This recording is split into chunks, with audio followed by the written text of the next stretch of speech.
Mañana va a estar frente a frente Cristina Kirchner con Sabac Montiel.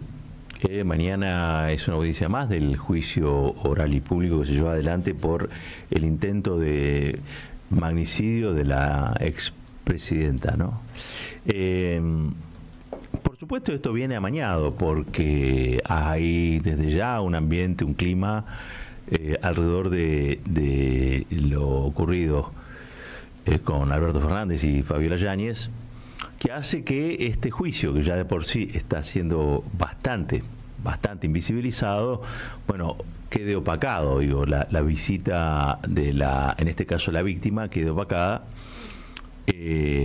pero no va a seguir siendo, claro está, una jornada relevante, sobre todo para los que venimos siguiendo este caso, que nos parece también un testimonio muy claro del Estado de Derecho que hay en la Argentina, un Estado de Derecho frágil, casi quebrado, con instituciones que no dan ninguna certeza, ninguna seguridad, y vemos cómo se descompone también un poco, ¿no? Las instituciones en general, cómo están descompuestas. Quiero decir con esto, hay un juez, que es un juez, ¿se acuerdan de los jueces de la servilleta? Bueno, este es un juez del lago escondido. Es un juez del lago escondido que es el que está llevando adelante las filtraciones y de algún modo la espectacularización del caso de Alberto Fernández y Fabiola Yáñez. Lo puedo decir, no tengo ningún problema, no es santo de mi devoción Alberto, desde ya tengo postura definida en relación a su figura y a lo que ha ocurrido, pero no puedo dejar de señalar que el juez que ha hecho de esto, que está permitiendo que esto sea una suerte de festival televisivo, es un juez de aquellos que viajaron en un avión contratado por el grupo Clarín y que los recibió Héctor Aranda allá en el sur para ir a pasar unos días a lo de Lewis, el señor que se robó un lago. Y la verdad es que uno piensa que si el que va a juzgar estas situaciones es este personaje y el grupo comunicacional más involucrado en la difusión es precisamente el grupo Clarín, y esto tiene patas de operación, cola de operación, hocico de operación, pero no es un perro, es una operación. Y las operaciones necesitan un componente de verdad, algo que sea cierto. Indudablemente aquí hay algo que es cierto. Lo padeció Cristina Fernández de Kirchner, a quien voy a reivindicar en un punto que creo pocos hacen, ¿no? A Cristina le han investigado todas sus cuentas, a Cristina le han agujereado las paredes de su casa, a Cristina le han dado vuelta como una media en todo lo que han sido los procesos judiciales amañados por estos mismos jueces sinvergüenzas, y no le han encontrado absolutamente nada. Hay que decirlo, ¿no?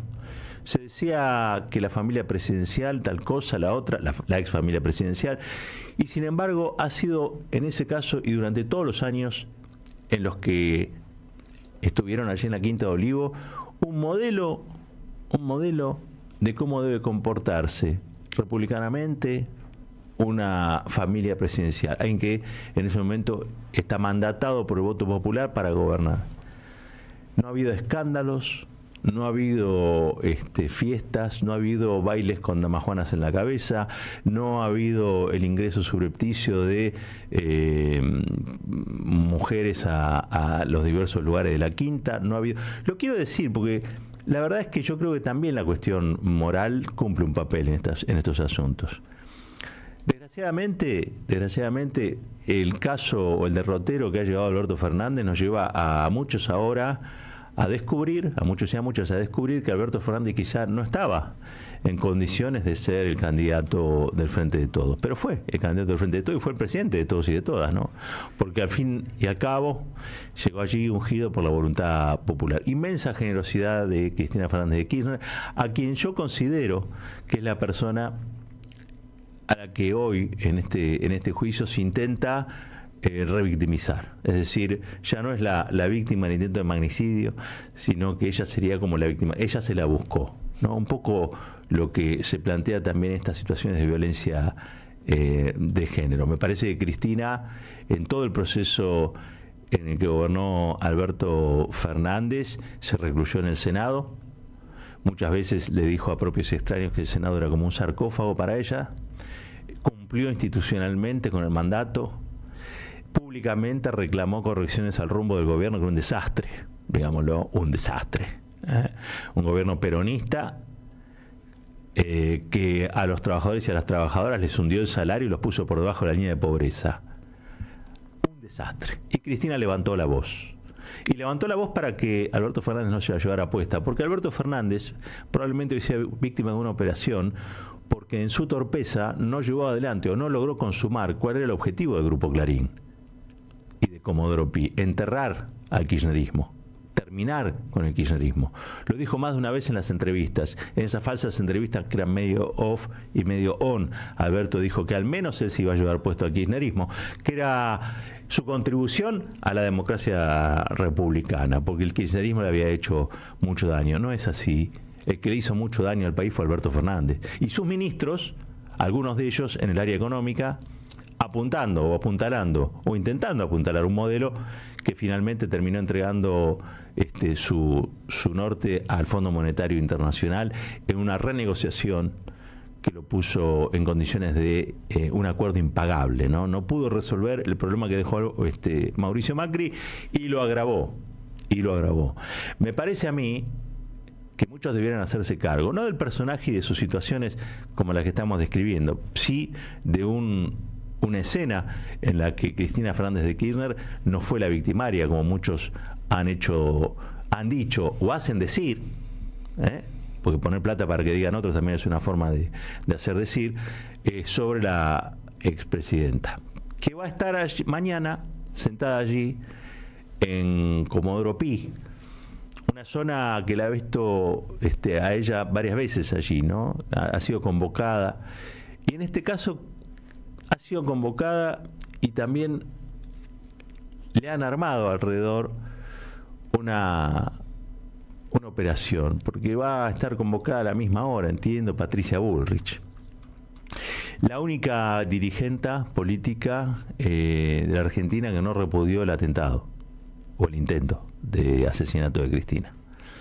Para la misma hora va a estar visitando Comodoro Pi en otra causa. Digo, la verdad, acá pareciera que hay alguien que guiona, ¿no? Que escribe en renglones torcidos una historia en la que cada vez que pueden ser sádicos son sádicos, cada vez que pueden ser tortuosos son tortuosos, y me parece a mí que parte de la desmoralización general es que todavía no le encontramos la vuelta a cómo romper con esta justicia, a cómo romper con este monopolio de la comunicación, y también cómo romper con la comodidad de alguna dirigencia política y de alguna dirigencia sindical que se acomoda a lo que sea, incluso a los modelos de entrega como el de Javier Gerardo Milei. Uno siempre habla de Pichetto como si Pichetto fuera el único que lo hace. No, Pichetto es un modelo. El pichetismo, casi diría yo, que dentro del Parlamento argentino tiene la bancada mayoritaria. No me estoy refiriendo a Coalición Federal o esos grupos, no. Hay una forma de entender la política, que es una forma de entender las instituciones, con una lógica que es la de defender las instituciones para las instituciones, olvidarse de que se gobierna para el pueblo y gobernar para la dirigencia política. Eso que alguna vez el actual presidente describió como la casta, ¿sí? Gente que tiene una mirada endogámica sobre la política, que vive de la política, para la política, por la política, pero que se olvida de la gente. Eso es Pichetto. Miguel Ángel Pichetto en realidad encarna y representa un modelo de dirigencia política, y también diría dirigencia sindical, y también diría dirigencia empresaria, que se olvidan de que este es un país de casi 50 millones de habitantes que necesitan todos los días salir a trabajar, salir a ganarse el peso y vivir con cierta dignidad. Desgraciadamente todos los esfuerzos que hizo el kirchnerismo en estos años hoy son retribuidos en muchos casos con cierta indiferencia. Pero ya no la indiferencia social, sino la indiferencia de la política. Porque Néstor Kirchner y Cristina Kirchner a la política le hicieron trabajar. Cosa que es realmente, para muchos y para muchas, algo que es normal. La gente trabaja. El político no tiene ninguna coronita, tiene que trabajar. Trabajar quiere decir empezar temprano, con las tareas por hacer, proponerse un objetivo y todos los días hacer que la gente viva un poquito mejor. Eso una vez le pidió Néstor Kirchner. Hoy vemos que mucha de esa política ya no tiene ni siquiera esa convicción, ¿sí? Todos los días trabajan para vivir un poco mejor ellos. Miren lo que está costando instalar la expulsión de la bancada genocida, o la bancada que defiende a los genocidas, perdón, la bancada que defiende a los genocidas. Algo que en otro momento hubiera sido resuelto con un chasquido de dedos, porque hubiera habido dirigentes que le dirían a los propios, voten como yo les digo, porque nosotros tenemos que defender una causa. En políticas pareciera que ya no hay causas. Las únicas causas que mantienen abiertas son para disciplinar al conjunto de la política y que ofrezcan este panorama sombrío, ¿no? Y sobre todas las cosas hundido, ¿no? Porque la desazón social y ciudadana, la antipolítica, tiene un humus, no crece de la nada, tiene un humus. Esa tierra donde esto florece es nada más y nada menos que una política que piensa en sí misma. Mañana les decía, va a estar Cristina Kirchner allí en Comodoro Pi, en un juicio que sigue, y yo quiero felicitar cotidianamente, cada vez que hay audiencia, digamos, ¿no? Todos los miércoles, La Retaguardia, que es una señal de TV que viene siguiendo todos los juicios que hay todavía abiertos en Argentina y en trámite por crímenes de lesa humanidad, pero que también cuando hay algún juicio de interés público, como indudablemente es el intento de asesinato de Cristina, allí está también. Los que puedan colaborar con La Retaguardia, desde ya háganlo, suscríbanse, sigan sus emisiones. Es gracias a ello que vamos a tener un registro audiovisual de todo lo que fue ocurriendo en este juicio. Imagínense, venimos de un intento de magnicidio, zozobra del Estado de Derecho, las instituciones muy frágiles. ¿Por qué? Porque todavía gozan de impunidad aquellos que fueron los autores intelectuales, ¿no? Por el otro lado tenemos nada más y nada menos que diputados que van a visitar a genocidas y pretenden seguir con sus bancas. Y hay un montón que miran para el otro lado y dicen, ¿por qué no van a seguir con sus bancas, no? Por el otro lado tenemos a la presidenta que nos dejó el salario más alto medido en dólares en los últimos 30 años. Y la tenemos sentada en el banquillo allí mañana como víctima nada más y nada menos que de un intento de asesinato. Cuando uno piensa cuál es la realidad que vivimos hoy, el salario deprimido, ¿sí? Y sin nadie que lo defienda, están los aceiteros solamente con Jofre a la cabeza defendiendo su salario. El resto pareciera que se entregó a que el boleto pase de un día para otro a valer un 40% más. Yo no sé qué pasó en el medio. Lo que sí estoy seguro de que aquellos que quisieron o quieren derrotar al kirchnerismo o lo quieren pasar al olvido o quieren terminar con el kirchnerismo, están empeñados en que la Argentina vuelva a ser lo que alguna vez fue, durante esa década odiosa que fueron los 90. Una década donde nos quedamos sin empresas, una década donde nos quedamos sin justicia, una década donde nos quedamos sin Corte Suprema, una década que nos quedamos sin trabajo, una década en la que la Argentina retrocedió inmensamente. Y sin embargo, algunos hoy la miran con añoranza.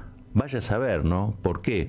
Y precisamente quizá, digo yo, porque no todos en esa época la pasamos mal. Algunos la deben haber pasado bien, algunos la deben haber pasado muy bien. Como ocurre hoy, algunos la pasarán bien y otros la pasarán muy bien.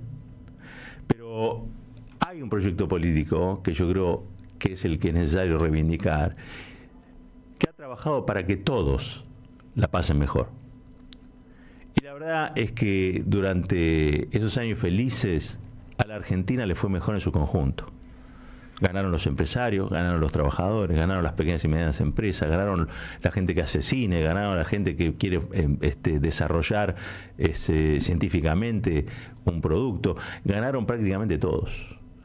Pero claro, en ese ganar todos algunos tienen que resignar.